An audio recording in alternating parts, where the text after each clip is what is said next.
You probably think it takes months, maybe years of visualization, effort, and healing to shift your reality. That breakthroughs are something you earn by suffering long enough. That alignment only arrives after you've checked off every spiritual checkbox and mastered every technique. But what if I told you the actual shift, the real quantum leap, happens in a moment so subtle, most people miss it entirely? There's a hidden pattern, invisible to the untrained eye, that appears right before someone's life transforms. Not when they work harder, not when they try more, but when something inside of them stops forcing, stops doubting, stops chasing. That's the moment the field responds. In this video, we're going to uncover the exact frequency that activates a quantum shift, and why simplicity is the one thing your ego can't handle. You'll discover the energetic skills that matter more than strategy, the signs you're on the verge of leaping timelines, and why breakdown isn't failure, it's an initiation. But let's begin with something you've felt but maybe never named: the resistance to ease. That moment when things start flowing and you get scared. That moment when you have a deep inner knowing, and your mind demands proof. You've felt it, the tension between your soul's clarity and your ego's survival pattern. We live in a world addicted to struggle. Effort is glorified. Complexity is worshipped. If something feels too simple, it must be wrong. If it comes too easily, it must be undeserved. But the quantum field doesn't respond to how hard you work. It responds to how clear you are, to how clean your frequency is. And clarity is almost always found in simplicity. The challenge is that simplicity threatens the false self. Because if it's simple, then what was all the struggle for? If it's simple, what does that mean about the identity you've built around trying, fixing, proving? Simplicity strips away the drama.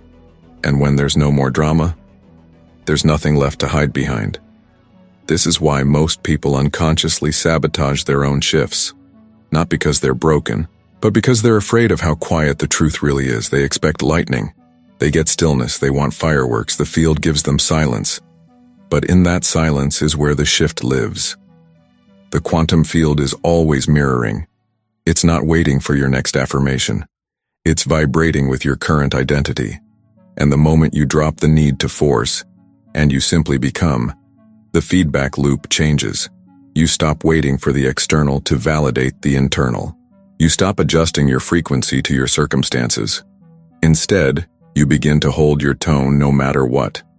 This is the difference between manifesting and shifting. Manifesting often implies creating something out of lack. Shifting is becoming the version of you that already exists, in another now. And the only thing separating you from that timeline is your frequency filter. Not time, not effort, just energy. So let me ask you, what if it's not that your shift is hard, but that it's unfamiliar? What if you've been trying to think your way into a new timeline instead of feeling your way into it? And what if the real block isn't your environment, but your attachment to complexity? In the next part of this video, we'll reveal why most people fail to stabilize their signal, and why your blind spots might be creating a static that the field can't interpret. You'll discover the hidden ways you resist resonance and how to start broadcasting from a place the universe can finally hear. Let's keep going.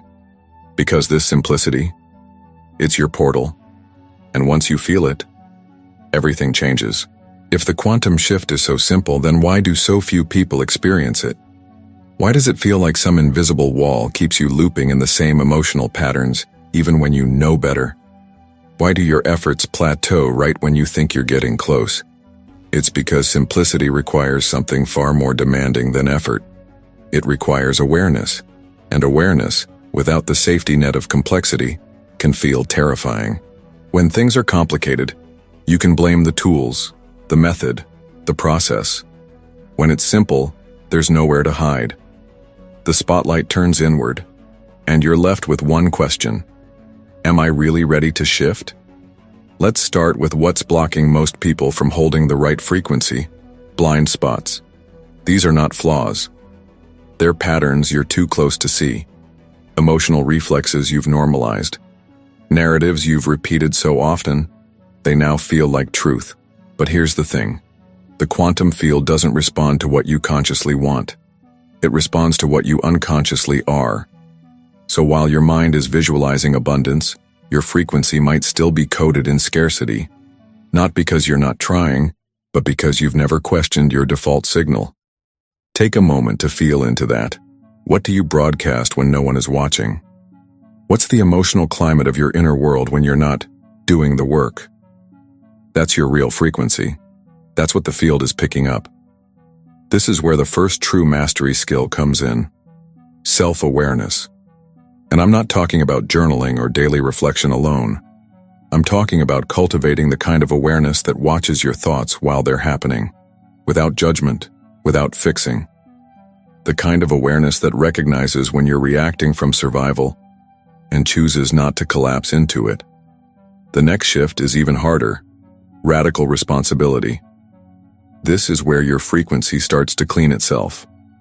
It's not about blaming yourself for everything. It's about claiming everything you're emitting, especially the parts you'd rather disown. When you shift from "why is this happening to me" to "what is this showing me about my resonance?" the field starts to mirror you differently. Victimhood is loud, but incoherent. Ownership is quiet, but magnetic. And then comes the skill that amplifies everything: accountability states. These are the vibrational anchors you return to, no matter what life throws at you. Most people wait for life to validate their state, but quantum shifters hold their frequency until life has to reflect it. Accountability means showing up for your state even when it's inconvenient, even when the evidence says you're crazy, even when you feel like nothing is moving. And finally, the most paradoxical one: detachment from perception. We are taught to judge everything. This is good. That is bad. This means I'm close. That means I've failed. But what if your low moment is actually the final phase before the shift? What if what feels like a breakdown is simply your old frequency collapsing in on itself? Detachment doesn't mean you don't feel. It means you don't label. You let the experience move through you without assigning it a verdict.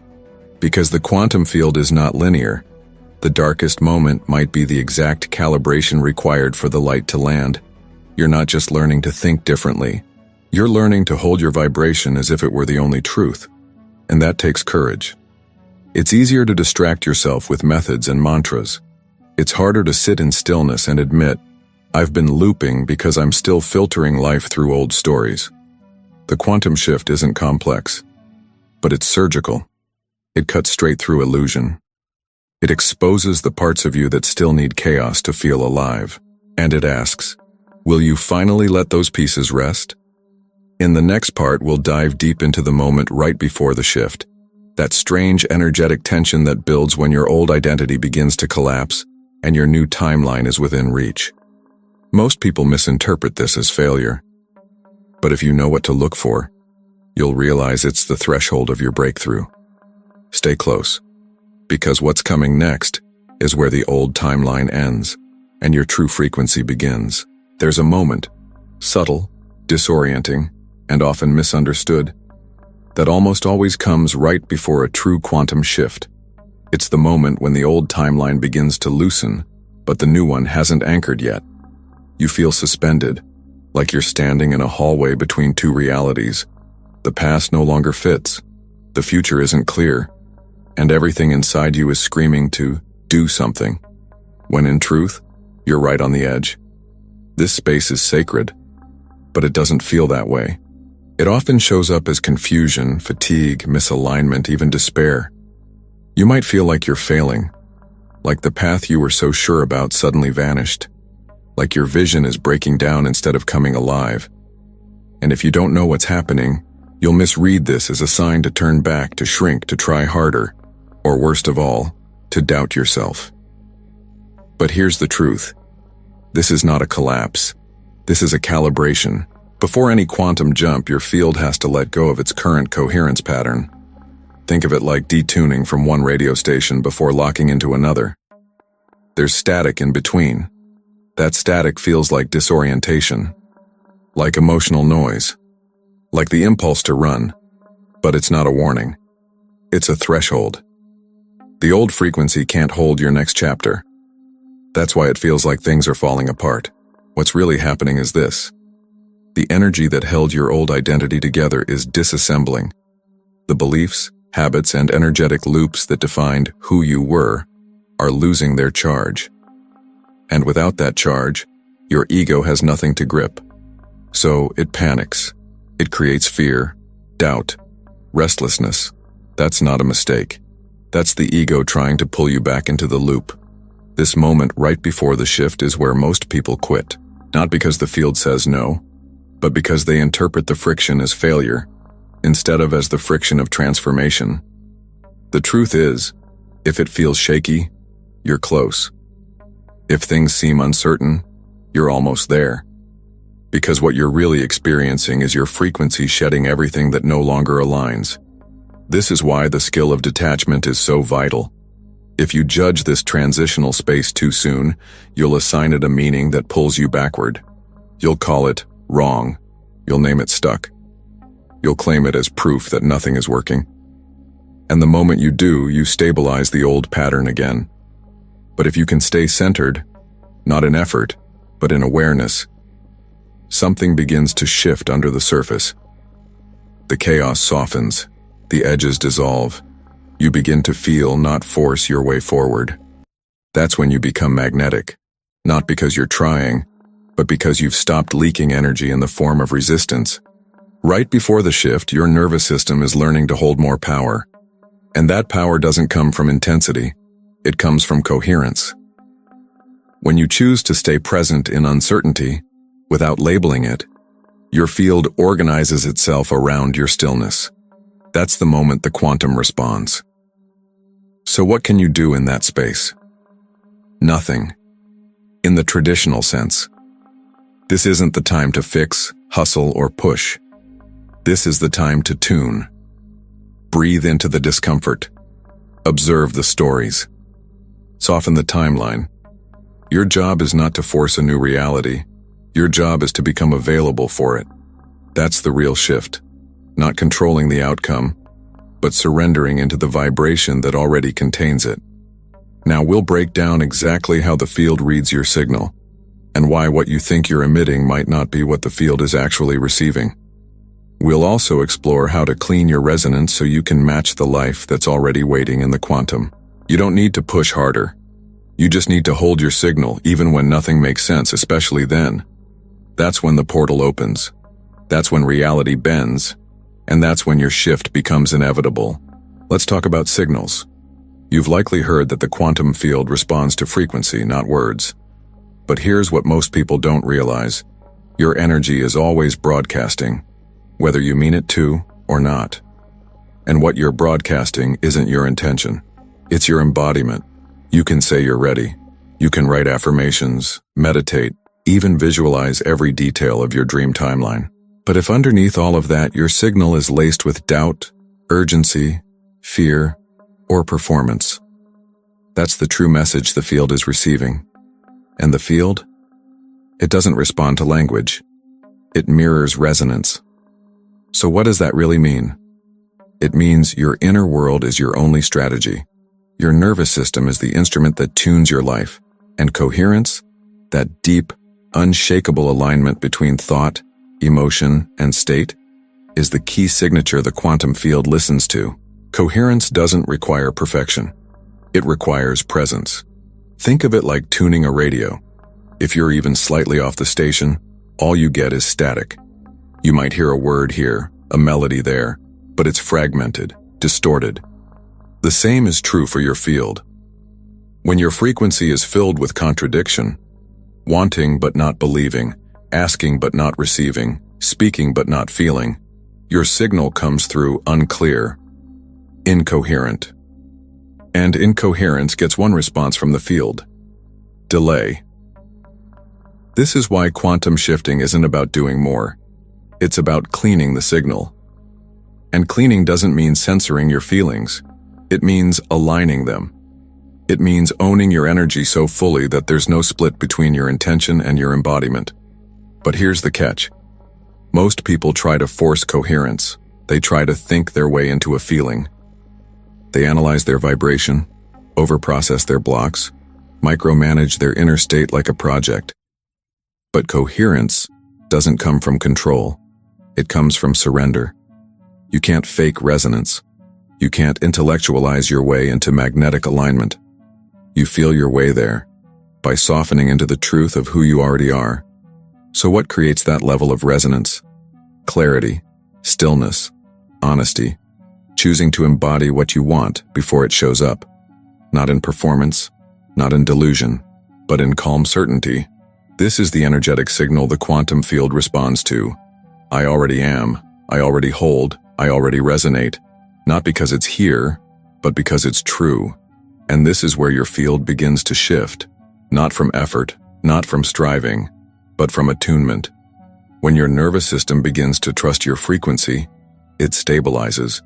And when your signal stabilizes, your external reality can finally organize around it. So here's the moment of truth. Comment. I am the shift. Let that phrase be your anchor. Not as a declaration to the universe, but as a recognition of what already exists within you. Say it not to convince, but to confirm. Because when you speak from embodiment, the field listens. And when the field listens, reality moves. Now let's decode the exact mechanics of how the field mirrors you, how your attention acts as a selector, how coherence becomes a command, and why effort is the least effective way to generate change. What you'll see is this. You don't shift reality. You shift into the version of you that already lives there. And that shift, it begins now. Now that you've felt the truth of coherence and the power of resonance, it's time to explore how the quantum field actually responds. Because if you've ever wondered why some intentions seem to manifest instantly, while others float endlessly in possibility, the answer is this. The field doesn't reward desire. It reflects your dominant vibration. And that vibration is dictated by one thing, where your attention lives consistently. Let's break that down. The quantum field is infinite. Every version of you already exists in it. Every potential outcome is already encoded, waiting not to be created but to be observed. The observer effect in quantum mechanics tells us that particles don't form into matter until they are measured, focused on, collapsed from wave into form, which means your attention isn't just passive, it's constructive. It chooses which version of reality steps forward. This is why quantum shifting is not about controlling outcomes. It's about selecting them with your focus and stabilizing that selection with your state. Most people don't realize that their attention is fragmented. They think about abundance in the morning, worry about lack in the afternoon, and fall asleep in a fog of doubt. That's not consistency. That's a chaotic broadcast. The field doesn't punish that chaos. It just reflects it. That's why the results seem scrambled, delayed, unclear. But when your attention becomes a laser, when you learn to hold your vision without chasing it, needing it, or doubting it, something extraordinary happens. The potential timeline begins to organize around you. The people, resources, moments, and even micro-decisions align, not by effort, but by entrainment, by resonance. You're not forcing reality to change. You're collapsing into the version of reality that's already vibrating at your frequency. But here's the nuance that almost no one talks about. You don't shift with thought alone. You shift with identity. Your thoughts might want the shift, but your subconscious identity, the deep, often unspoken emotional signature you operate from, might still be tuned to the old pattern. And if that's the case, the field will mirror the identity, not the thought. This is where the internal work becomes sacred, not as a to-do list, but as a returning.